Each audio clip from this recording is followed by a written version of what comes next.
ಮಾತೃವಂದನಾ ಬೃಹತ್ ಸಮಾವೇಶ ಏಪ್ರಿಲ್ 11ರಂದು ರಾಜಚಂದ್ರ ರಾಮನಗೌಡ.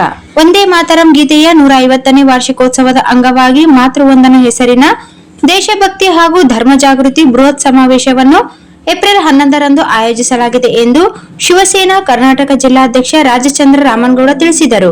ನಗರದ ಪತ್ರಿಕಾ ಭವನದಲ್ಲಿ ಬುಧವಾರ ಸುದ್ದಿಗೋಷ್ಠಿಯಲ್ಲಿ ಮಾತನಾಡಿದ ಅವರು, ಬಂಕಿಂ ಚಂದ್ರ ಚಟರ್ಜಿ ಅವರು 1875ರಲ್ಲಿ ಆನಂದಮಠ ಕಾದಂಬರಿಯಲ್ಲಿ ರಚಿಸಿದ ಒಂದೇ ಮಾತರಂ ಗೀತೆ ಭಾರತೀಯರಲ್ಲಿ ದೇಶಭಕ್ತಿ ಹಾಗೂ ಸ್ವಾತಂತ್ರ್ಯ ಹೋರಾಟದ ಸ್ಫೂರ್ತಿ ತುಂಬಿದ ಐತಿಹಾಸಿಕ ಗೀತೆಯಾಗಿದೆ. ಬ್ರಿಟಿಷರ ವಿರುದ್ಧ ಹೋರಾಟಕ್ಕೆ ಪ್ರೇರಣೆ ನೀಡಿದ ಈ ಗೀತೆಯ 150 ವರ್ಷ ಪೂರೈಸಿದ ಹಿನ್ನೆಲೆಯಲ್ಲಿ ಸಮಾವೇಶ ಹಮ್ಮಿಕೊಳ್ಳಲಾಗಿದೆ ಎಂದರು. ರಾಷ್ಟ್ರೀಯತೆ, ಸಂಸ್ಕೃತಿ ಹಾಗೂ ಸನಾತನ ಧರ್ಮದ ರಕ್ಷಣೆಗೆ ಜಾಗೃತಿ ಮೂಡಿಸುವ ಉದ್ದೇಶದಿಂದ ಶಿವಸೇನಾ ಕರ್ನಾಟಕ ರಾಯಚೂರು ಜಿಲ್ಲಾ ಘಟಕದಿಂದ ಸಮಾವೇಶ ಆಯೋಜಿಸಲಾಗಿದೆ ಎಂದು ಅವರು ಹೇಳಿದರು. ಏಪ್ರಿಲ್ 11ರ ಸಂಜೆ 5ರಿಂದ 8ರವರೆಗೆ ನಗರದ ಶ್ರೀರಾಮಲಿಂಗೇಶ್ವರ ದೇವಸ್ಥಾನದ ಆವರಣದಲ್ಲಿ ಸಮಾವೇಶ ನಡೆಯಲಿದ್ದು, ಶಿವಸೇನಾ ಕರ್ನಾಟಕ ರಾಜ್ಯಾಧ್ಯಕ್ಷ ಸಿದ್ದಲಿಂಗ ಸ್ವಾಮೀಜಿ, ರಾಜ್ಯ ಪ್ರಧಾನ ಕಾರ್ಯದರ್ಶಿ ಗಂಗಾಧರ್ ಕುಲಕರ್ಣಿ ಸೇರಿದಂತೆ ಏಕನಾಥ್ ಶಿಂದೆ ಬಣದ ಪ್ರಮುಖ ಮುಖಂಡರು ಭಾಗವಹಿಸಲಿದ್ದಾರೆ. ದೇಶ ಪ್ರೇಮಿಗಳು ಹಾಗೂ ಹಿಂದೂ ಬಾಂಧವರು ಹೆಚ್ಚಿನ ಸಂಖ್ಯೆಯಲ್ಲಿ ಭಾಗವಹಿಸಿ ಯಶಸ್ವಿಗೊಳಿಸಬೇಕು ಎಂದು ರಾಜಚಂದ್ರ ರಾಮನಗೌಡ ಮನವಿ ಮಾಡಿದರು. ಸುದ್ದಿಗೋಷ್ಠಿಯಲ್ಲಿ ಹರೀಶ್ ಮಡಿವಾಳ್, ಪ್ರಭು ಮಡಿವಾಳ್, ವೀರೇಂದ್ರ ಗೌಳಿ, ಸಂತೋಷ್ ಗೌಳಿ ಉಪಸ್ಥಿತರಿದ್ದರು. ಕರ್ನಾಟಕ ಏಕನಾಥ್ ಶಿಂದೆ ಬಣದ ವತಿಯಿಂದ ಒಂದೇ ಮಾತರಂ ಗೀತೆ 150ನೇ ವಾರ್ಷಿಕೋತ್ಸವದ ಅಂಗವಾಗಿ ನಗರದಲ್ಲಿ ಬೃಹತ್ ಒಂದು ಸಮಾವೇಶ ಹಮ್ಮಿಕೊಂಡಿದ್ದೇವೆ. ಮಾತೃ ವಂದನಾ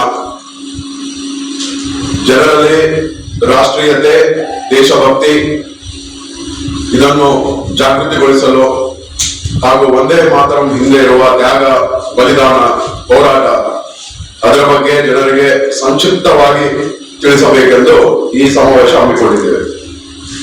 ಈ ಸಮಾವೇಶ ನಗರದ ಐಬಿ ರೋಡಲ್ಲಿರುವ ರಾಮಲಿಂಗೇಶ್ವರ ದೇವಸ್ಥಾನದ ಆವರಣದಲ್ಲಿ ಏಪ್ರಿಲ್ 11 ಶನಿವಾರ ಸಂಜೆ 5 ಗಂಟೆಯಿಂದ ರಾತ್ರಿ 9 ಗಂಟೆವರೆಗೆ ನೆರವೇರುವುದು.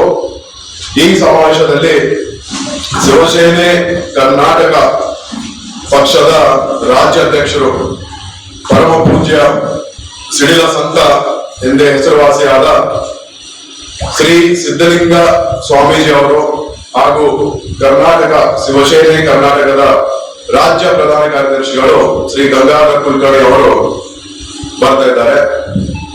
ಹಾಗೂ ಈ ಪತ್ರಿಕಾಗೋಷ್ಠಿ ಮುಖಾಂತರ ನಾನು ರಾಯಚೂರು ನಗರದ ಹಾಗೂ ಎಲ್ಲಾ ಗ್ರಾಮಗಳ ಪ್ರಜೆಗಳು, ನಾಗರಿಕರಿಗೆ ಈ ಕಾರ್ಯಕ್ರಮದಲ್ಲಿ ಸಹಸ್ರಾರು ಸಂಖ್ಯೆಯಲ್ಲಿ ಬಂದು ಈ ಕಾರ್ಯಕ್ರಮ, ಈ ಸಮಾವೇಶವನ್ನು ಯಶಸ್ವಿ ಮಾಡಬೇಕೆಂದು ಪತ್ರಿಕಾಗೋಷ್ಠಿ ಮುಖಾಂತರ ಕಳಕಳಿಯಿಂದ ಕೇಳಿಕೊಳ್ತೇವೆ.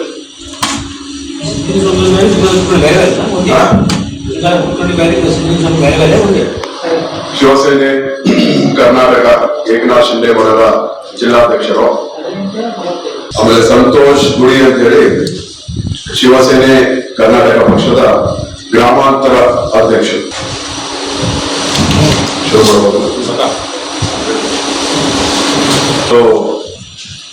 ಈ ಪ್ರೆಸ್ ಮೀಟ್ ಕರೆದಿರುವ ಉದ್ದೇಶ ಏನಂತಂದ್ರೆ,